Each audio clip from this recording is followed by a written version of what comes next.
Hey there, hello and welcome. Welcome. I am super happy to be here with you as usual. I have my corporate friends on the conference line with me today. I also shared the conference line with my Facebook friends too, so we'll see if anyone else, excuse me, anyone else dials in. And if you're live with me on Facebook, type something in the chat because sometimes I can see you, sometimes I can't. Oh, I see that there's people out there, but type something in the chat. Let me know that you're here. Say hello, and or not. You don't have to.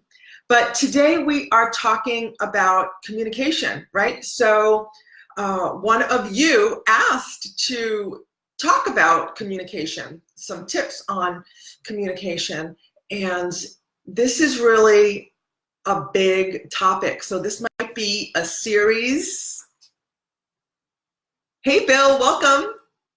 Hello from Indy. So is that Indianapolis or Indiana or India?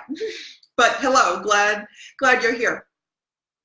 And we're talking about communication, big topic. This may be one of 2 or 3 talks that we'll do on communication, or maybe I'll just be very succinct today. We will see. So, and again, this is by request from one of our listeners who has had a communication breakdown now and again. And I know that we've all had communication breakdowns now and again, haven't we? Right? So I put in the post that I know at one point or another you have said, or someone has said to you at the very least, that's not what I meant, or that's not what I said, that's not what you said. And these miscommunications can really lead to problems, right? They can cause, actually, one of the biggest causes of stress in our life, aren't they? Right? Because we say something, our meaning wasn't received as we intended, or maybe we didn't know what our intended communication was, and we just said something and it was not received the way that we had hoped or intended, and it causes strife. It causes it can cause hurt feelings. Now we've hurt the feelings of a friend or a loved one or a spouse. At work, this can cause or lead to performance issues because we are not receiving instructions properly, or we are not giving instructions properly if we're the ones in charge of giving the instructions. Or there's just a miscommunication, right? What the end result, whatever it is that we needed to accomplish at work, didn't get done because something failed in the lines of communication along the way. So not getting our point across, not communicating properly can cause a lot of strife or stress in every and any area of our life.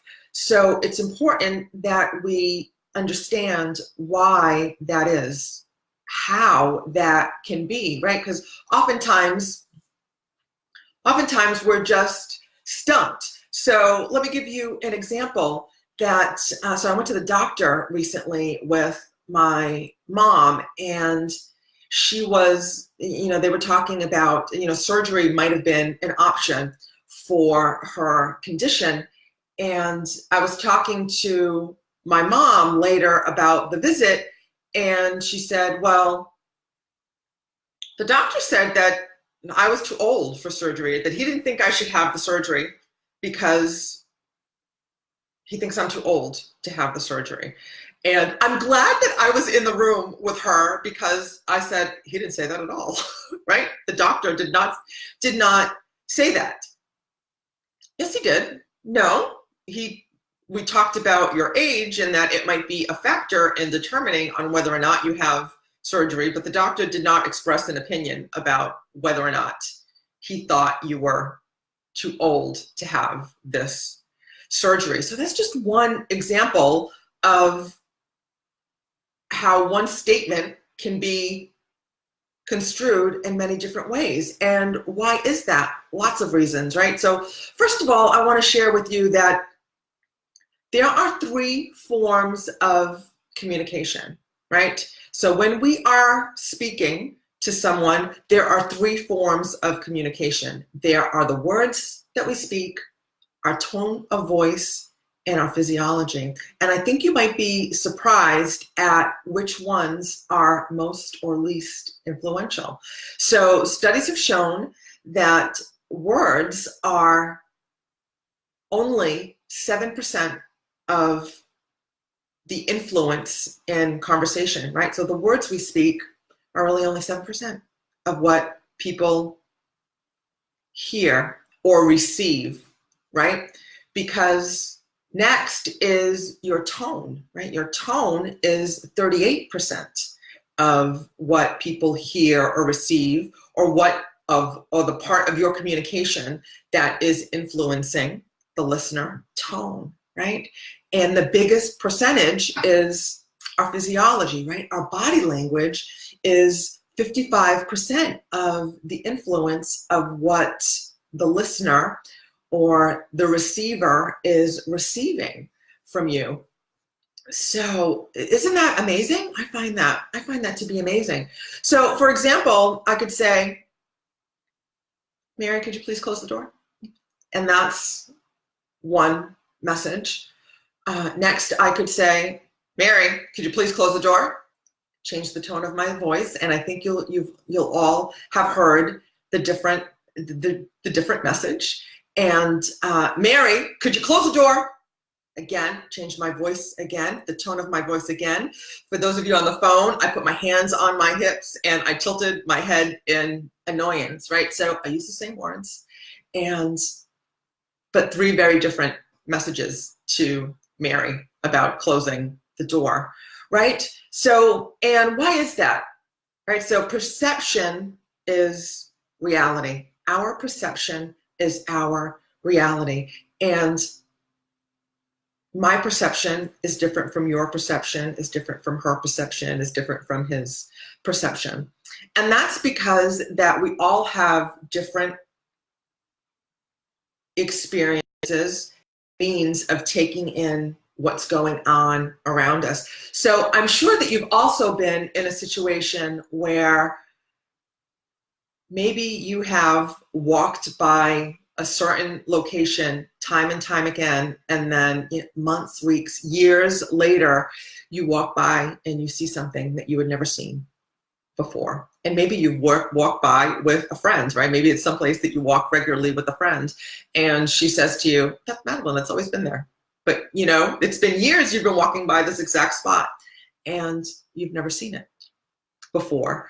Or how you can watch a movie or read a book more than once, and each time that you read it, you pick up something different in the message, right? Or in the story that you didn't hear before, right? Because we're receiving information differently. And how do we receive information? We're receiving information from our five senses at all times, right? So that's our visual, auditory, our hearing, kinesthetic, our feeling, things make us feel a certain way, olfactory, our sense of smell, and gustatory, our sense of taste. And we all have, and each one of us are each inclined to favor one or two of those, right? So, and at any given point in time, this is also, I find, a fascinating statistic. At any given point in time, we are taking in 2 million bits of information per second.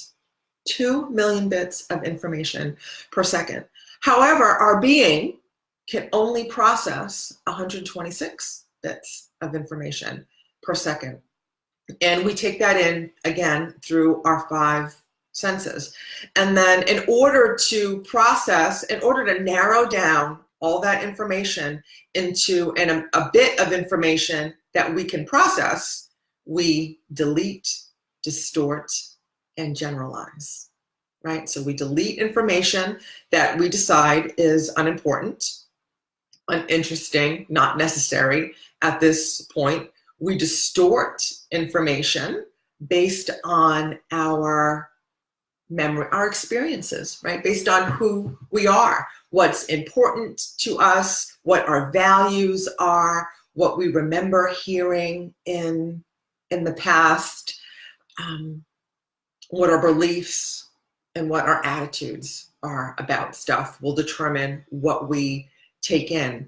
And that is how that two people, right, two or more people can walk by the same rose bush, for example, and only one has seen it and the other one had never seen it before, right? Or two people can go to a movie or watch a story together and have completely different opinions about what happened in the movie or what the point of the movie or the story was. Or go out to dinner, right? Two people can go out to dinner at the same restaurant, have the same server, the same atmosphere, and have two completely different experiences, dining experiences, based on who they are, right?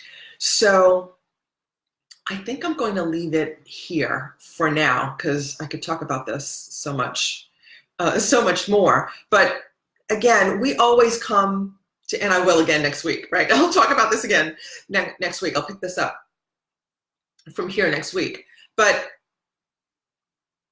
we come together to expand our awareness, and now we've expanded. I hope that I've expanded your awareness some about how you can say something and the receiver receives it in a completely different manner in which you intended, right? So when we're communicating, it's not just about the words that we say, it's about our tone of voice and our physiology.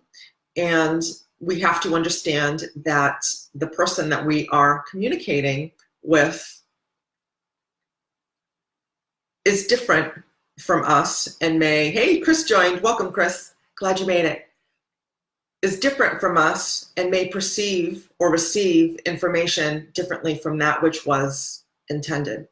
So what do we do in order to avoid those instances of hurt feelings, heartache, miscommunications, misunderstanding with our loved ones where, we've hurt their feelings because what we said hurt their feelings, even though our intention was not to hurt their feelings. Or the misunderstanding at work where I wanted to communicate this, but the receiver of information didn't get that at work. And now there's causing confusion at work, right? We don't want there to be confusion at work because that can lead to performance issues, right? Or just problems in the workplace and things not getting done as efficiently or effectively as they should be getting done or as we want them to be getting done. So I have some steps for you. I'm going to give you some quick steps and then we'll explore this concept more next week, okay? So the quick steps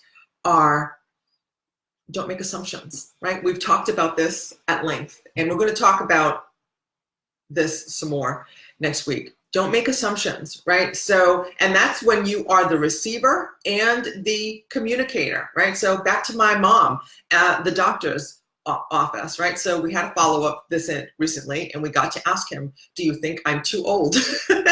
Were you saying that I'm too old to have a surgery? And he was, no, not at all. No, not at all.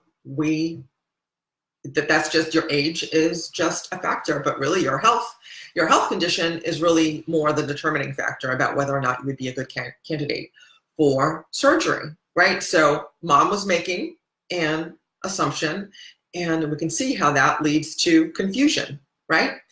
That's right.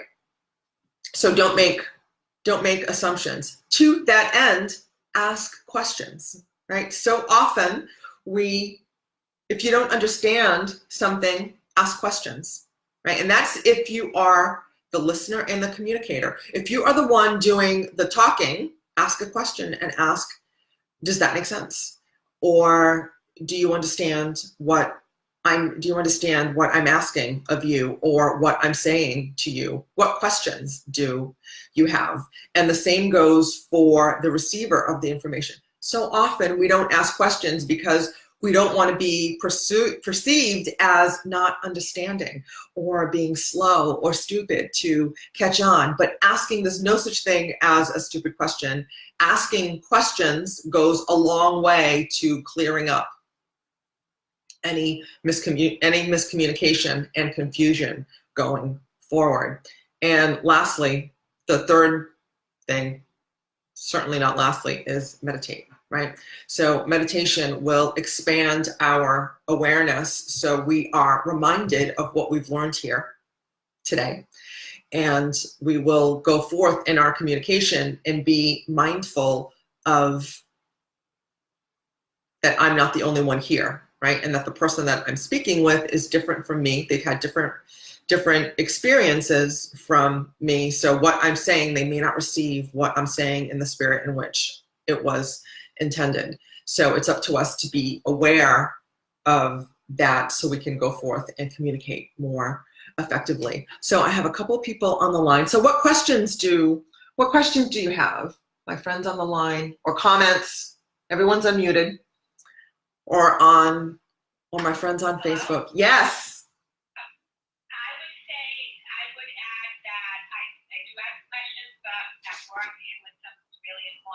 Yeah. When I ask my questions, I say, so this is what the plan is, or this is what we're going to do, and I repeat it back in my own words to the person who's given the advice or instruction to make sure when I say it, what I heard is actually what the person said. But very important things, especially when my managers talk to me. Yes. So I think you all heard Johanna, but what she was saying is that especially in a work situation, is if someone is asking you, if your supervisor, for example, is asking you to perform a task, that you repeat the instructions back to them according to your understanding. So we determine that everyone is on the same page. If you're the manager, by the same token, once you have given someone, or even if you are just the one giving the instruction, it doesn't even need to be in a supervisor or subordinate type of situation. If you're the one giving the instruction, whatever it is, ask whomever you're speaking with, what did I just say? What is your understanding of the expectation to make sure that everyone is on the same page, right? That's a great point, Johanna. Thank you for sharing that. Did you have something else to add?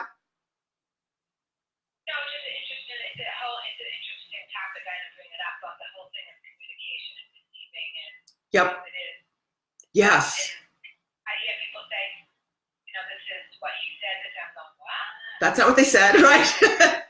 Right, exactly. So the first step is to bring that to our awareness. Just to bring to our awareness that just because not everyone is always hearing the same thing. They're probably not hearing the same thing. And just that awareness of they didn't necessarily hear what I wanted to hear, what I wanted them to hear. How can I clarify that? How can I make sure that my message was received as it was intended, right? Or if you are in a meeting or in a family setting, whatever it is, just be cognizant of the fact that just because you're all in the room together and you're having conversation and things were said, not all the same things were heard, were they? Everyone has a different perception of what that is. And that's because of that, again, staggering number, 2 million bits of information coming in, right? But we need to delete, distort, and generalize, right? In order to absorb the 126 bits per second of information, data that we can process as a human being at once, right? So let's meditate real quick before we part ways. So let's get comfortable and let's get ready to meditate. I'm going to mute everyone on the phone.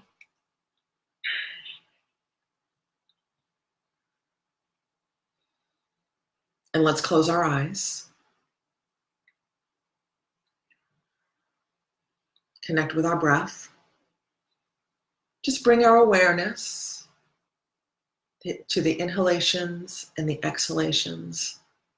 In and out through the nose, mouth closed if you can.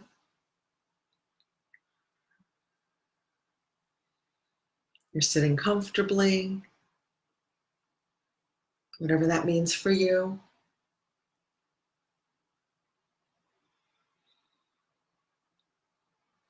Let all that go. That was a lot. Let all that go.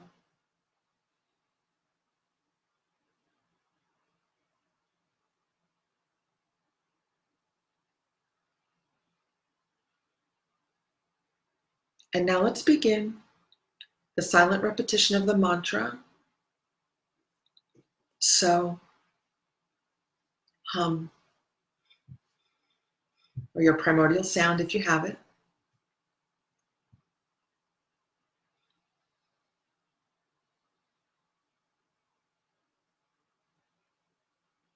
You can think so on the inhalation, hum on the exhalation, or not. Whatever's comfortable for you.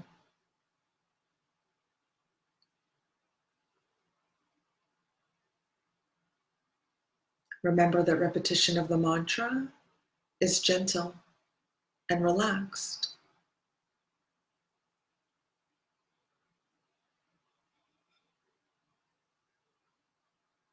There's no need to force or concentrate. Just think it easily, effortlessly.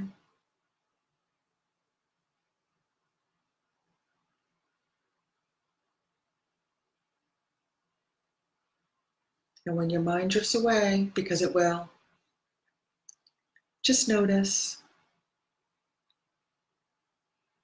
and gently return to so, hum.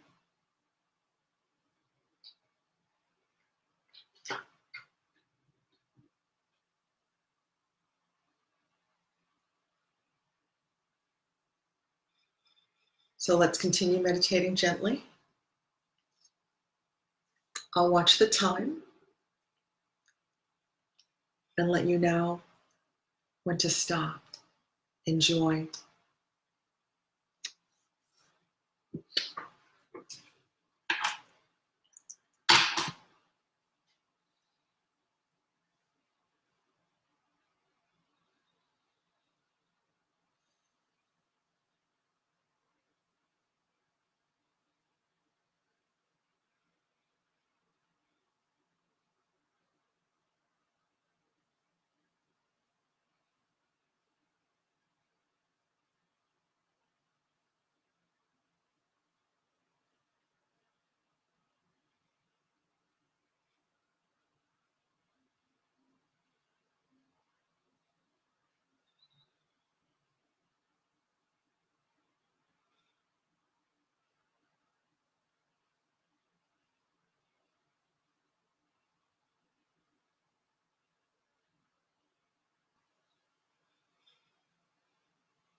continuing with your eyes closed. Stop thinking the mantra. And just sit easily.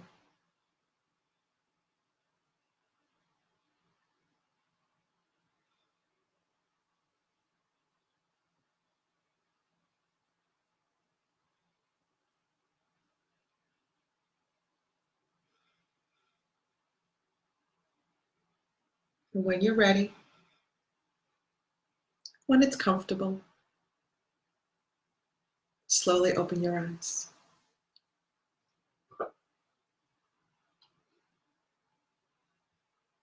Was the meditation comfortable? Good. Good. All right. So we will pick up here next week and next week's chat. And in the meantime, right, so y'all know that if you're having, if you're having trouble with anything, with this sort of thing in your life and it's causing you strife and stress, that you can book a time to talk to me for a free breakthrough call. It's 45 minutes long, and we'll talk about what's not working, right? How your communication or whatever else is not working. It's for those who are serious about making a change in their life. And I'll put the link in the comments below, madelinecorrea.com/apply. Any other comments or questions before we part ways? All right, lovelies. Thanks for joining me today, and have a beautiful, you're welcome. Have a beautiful rest of your day, and I'll see you again soon. And until then, I'll see you in the gap. Namaste. Be blessed. Bye.